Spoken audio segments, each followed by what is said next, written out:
The red pill and traditional conservatives, tradcons, agree on a lot more than meets the eye. I think it's the internet noise that gets in the way. They agree that feminism has had consequences. They agree that marriage rates are lower in young people. They agree that divorce rates are through the roof. But here's the real question. If they agree on all these problems, why is their approach so different? And why are the solutions so divided? An even bigger question. Why does it seem that neither seem to ever fix the issues? Let's get into it. Why is it so confusing online? I think it's because you get lost in the debate. The solutions get lost in the arguing.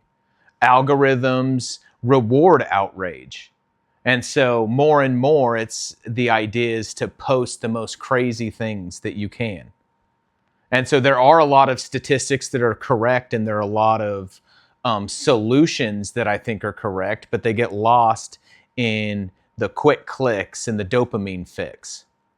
So on the one side, we are fueled by the outrage, and on the other side, we are fueled by nostalgia. But neither side ever is really even looking for a solution, just looking for clicks. So why do I care about this? Well, it's because I watch it play out offline. I have owned a small business for years, and the majority of my employees have been Gen Z men.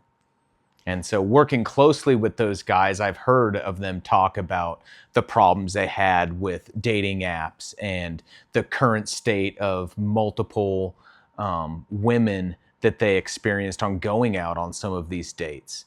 The idea of not even understanding what the point of marriage is at this point, but still desiring that, still desiring to have a family. I've been in youth ministry for years. I remember in the early 2000s, the problem that we were looking at was something called the failure to launch, where young men were living with their parents, playing video games all day, getting just part-time jobs at the most, and never going out to try to start a career or begin a family. And I think that started with that. And I remember that in the church, it was constantly preaching towards the men. Be a man so you can get a good woman. If you just man up, then a good woman will automatically come. Well, in the meantime, the women had their own problem that everyone was ignoring. And I think that's what we're facing today, is they were becoming more and more liberal, and feminism was permeating the church in ways we weren't even looking for. So that's the approach I'm looking for. I have 2 Gen Z kids. I'm a father of 4, and 2 of them are Gen Z, and I'm concerned about what their future looks like. But I do think that we can't continually just black pill and say, hey, it's completely hopeless. We have to look for some kind of solutions no matter how hard they are. So where does the red pill fall short? Well, first of all, let's ask the question, what is the red pill? The red pill comes from the movie The Matrix, of waking up into a dystopian society. So where it gets its name is that when you look at statistics and you look at the state of the internet, it looks extremely bad for young men now.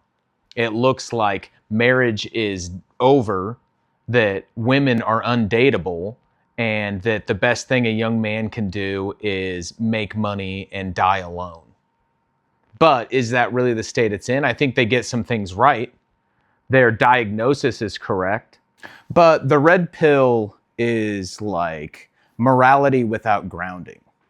It's kind of like fighting fire with fire. If you don't have a biblical backing, there is no solution. That the best thing that you can do is look out for yourself. So now let's focus on tradcons. First of all, what is a tradcon? It's a traditional conservative. It highlights the way that things have been as a conservative person in this country for years. Now, they are right in the fact that they highlight families, they highlight values, and they highlight biblical marriage. Now, the problem arises is when they believe that all of these moral foundations have remained the same. But if we look around, it's really not, it doesn't take a rocket scientist to figure out the moral foundations in society are nowhere near the same as they have been in the past decades. In fact, they've gotten far worse and far more than a traditional conservative will agree upon. They place most of the burden on men while ignoring women's poor decisions as just inevitable. You cannot rebuild a marriage if only one side is called to maturity. So what is the answer to all this?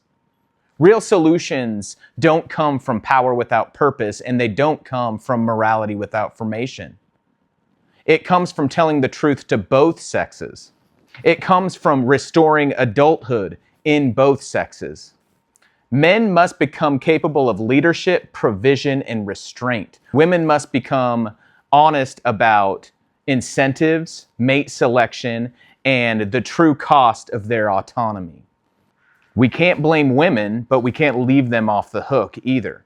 Until we tell the truth about both sexes, marriage will continue to be in danger, and we won't come up with any real solutions.